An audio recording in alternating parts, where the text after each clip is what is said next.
Hello, कैसे हैं आप? आज मैं आपको बता रही हूँ कि आप हिंदी गद्य में अपनी पाठ योजना किस प्रकार से बनाएंगे। सबसे पहले हम शामपट पूर्तियाँ करेंगे, कक्षा, विषय, प्रकरण, उसके पश्चात दिनांक, कालांश और अवधि। हमारा प्रकरण है अमीर खुसरो और विषय वस्तु सार हमने यहाँ पर लिख दिया है संक्षिप्त में। जो अनुच्छेद हमने लिया है उसका संक्षिप्त रूप यहाँ पर लिखना है। फिर यहाँ हमने मुख्य विचार लिख दिया, उसके पश्चात पारिभाषिक शब्दावली और फिर मुख्य तथ्य ये लिख दिए हैं। ये पूरा देखिए एक पृष्ठ में हमने सीरियल से लिख दिया है। विषय वस्तु सार, मुख्य विचार, पारिभाषिक शब्दावली और मुख्य तथ्य। अब उसके पश्चात हम शिक्षण बिंदु लिखेंगे। जो अनुच्छेद हमने लिया है वो अनुच्छेद कहाँ से प्रारंभ किया है और उसका अंत यहाँ हम लिखकर डैश डैश बीच में लगा देंगे। फिर उसके पश्चात प्रस्तुतिकरण। ये हमने 2 कॉलम बना लिए, एक शिक्षण उद्देश्य का, दूसरा अपेक्षित व्यवहारगत परिवर्तन का। पहला हमारा उद्देश्य है ज्ञानात्मक, जिसके 2 भाग हैं, भाषा तत्वों का ज्ञान प्राप्त करना और दूसरा है विषय वस्तु का ज्ञान प्राप्त करना। भाषा तत्वों के अंतर्गत हम जो अनुच्छेद में जो कठिन शब्द आए हैं उनका हम प्रत्यय स्मरण, प्रत्याभिज्ञान कर सकेंगे और जो कठिन शब्द है उनका हम संश्लेषण विश्लेषण कैसे करेंगे? प्रत्यय के द्वारा, संधि युक्त शब्द के द्वारा, उपसर्ग युक्त शब्द आदि के द्वारा। ठीक है। फिर उसके पश्चात विषय वस्तु कि इस विषय वस्तु जो अमीर खुसरो है उसके माध्यम से हमें अमीर खुसरो के बारे में जानकारी होगी कि उन्होंने साहित्य जगत को क्या योगदान दिया है। ये केंद्रीय भाव हम जान सकेंगे। और फिर उसके पश्चात हमारा दूसरा उद्देश्य है अर्थग्रहण। अर्थग्रहण के भी 2 भाग हैं, सुनकर अर्थग्रहण और पढ़कर अर्थग्रहण। सुनकर जब अध्यापिका कक्षा में आदर्श वाचन करेगी तो बच्चों के मन में, तो वो सुनेंगे बच्चे, तो उस सुनने से वो क्या अर्थ ग्रहण करेंगे? वो शब्दों का अर्थ ग्रहण करेंगे। इसके अलावा उनकी जीवनी के माध्यम से उनकी शिक्षाएं ग्रहण कर सकेंगे और उनकी जीवनी को मनोयोग पूर्वक सुन सकेंगे। देखिए, सुनना भी एक कला है।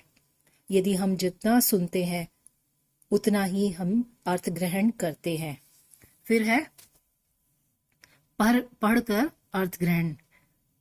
उससे हम क्या सीखेंगे कि मनोयोग पूर्वक हम पढ़ सकेंगे, उनके द्वारा शिक्षाओं को ग्रहण करने की भावना को हम जान सकेंगे। फिर हमारा तीसरा जो उद्देश्य है वो है अभिव्यक्ति। इसके भी 2 भाग हैं, मौखिक और लिखित। मौखिक के अंदर क्या है, हमें किस तरह से जो है स्वराघात और बलाघात पूर्वक वाचन करना है, शुद्ध उच्चारण करना है और व्याकरण सम्मत भाषा का प्रयोग करना है। ये हम मौखिक अभिव्यक्ति के द्वारा जान सकेंगे। और लिखित अभिव्यक्ति के द्वारा हम किस तरह से हमें लेखन कार्य करना है, विराम आदि चिन्हों का समुचित प्रयोग करना है, भाषा को शुद्ध और स्पष्ट लिखना है, क्रमबद्ध तरीके से लिखना है, प्रसंगानुसार लिखना है। ये लिखित अभिव्यक्ति के अंतर्गत आएगा। फिर है अभिरुचि। अभिरुचि में है कि हिंदी भाषा व साहित्य के प्रति रुचि विकसित करना। कि बच्चे जब अमीर खुसरो को पढ़ेंगे, उनकी जीवनी को पढ़ेंगे, तो उनको पढ़कर वो दूसरी जो साहित्यिक पत्र पत्रिकाएं हैं उसको पढ़ने में रुचि लेंगे, सत साहित्य को संकलित करेंगे। ये हमारा अभिरुचि में है। और कौशलात्मक कि क्या कौशल उत्पन्न होगा? शुद्ध वाचन और लेखन की क्षमता प्रदान करना, कि आरोह अवरोह के साथ शुद्ध वाचन कर सकेंगे, धैर्य और मनोयोग पूर्वक पढ़ सकेंगे, सुलेख और श्रुति लेख लिखने में सक्षम हो सकेंगे। अभिवृत्ति, सद्वृत्तियों का विकास करना, कि विद्यार्थी जीवनी अमीर खुसरो के माध्यम से साहित्य और हिंदी जगत में योगदान की भावना की प्रेरणा ले सकेंगे। विद्यार्थी साहित्य की प्रगति और उनके द्वारा दी गई शिक्षा की ओर अग्रसर हो सकेंगे। ये हमारे सारे के सारे 6 उद्देश्य पूरे हो गए हैं। फिर उसके पश्चात हमने लिखा कक्षा उपयोगी सामग्री क्या है और पूर्व ज्ञान लिख दिया। फिर प्रस्तावना प्रश्न। प्रस्तावना प्रश्न में हमने 2 कॉलम बनाए, छात्राध्यापिका और विद्यार्थी क्रिया, और यहाँ पर हमने प्रस्तावना प्रश्न कर लिए और पांचवा प्रश्न देखिए हमारा समस्यात्मक प्रश्न है। उसके पश्चात हमने उद्देश्य कथन लिख दिया और फिर हमने पाठ का विकास किया है।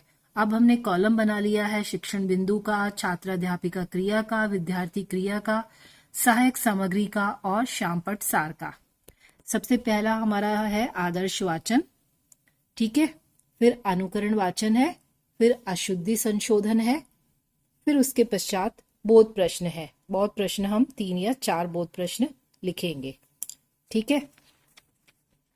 फिर उसके पश्चात हम काठिन्य निवारण करेंगे।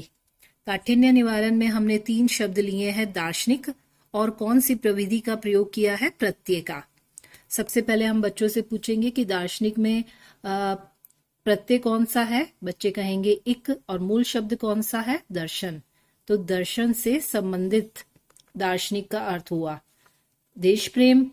समास का हमने यहाँ प्रयोग किया, प्रविधि अनहोनी और उपसर्ग का प्रयोग किया, कि जैसे अनहोनी के अंदर मूल शब्द कौन सा है, होनी, उपसर्ग कौन सा है, अन। अन का क्या अर्थ है, नहीं। होनी का अर्थ क्या है, होने योग्य। तो अनहोनी का क्या अर्थ हुआ, न होने योग्य। तो इस तरह से हमने काठिन्य निवारण कर लिया प्रविधि का प्रयोग करते हुए। फिर हमने उसके पश्चात मौन पाठ किया, विचार विश्लेषणात्मक प्रश्न किए, ठीक है। देखिए यहाँ पर हमारे विचार विश्लेषणात्मक प्रश्न हो गए। फिर उसके पश्चात हमने मूल्यांकन प्रश्न किए। मूल्यांकन प्रश्न में 2 हम बहुविकल्पी प्रश्न करते हैं, अति लघुतरात्मक 2 करते हैं, और फिर लघुतरात्मक भी 2 लिखते हैं, और उसके पश्चात गृह कार्य दे दिया जाता है। इस तरह से हम हिंदी के अंदर गद्य की पाठ योजना बनाते हैं। ये देखिए, ये हमने इस तरह से यहाँ पर ये कठिन शब्द ये लिख लिए हैं। तो आप इस तरह से अपनी पाठ योजना बनाएं। इस पर आप अपनी वार्षिक पाठ योजना, समालोचनात्मक पाठ योजना भी बना सकते हैं। Thank you.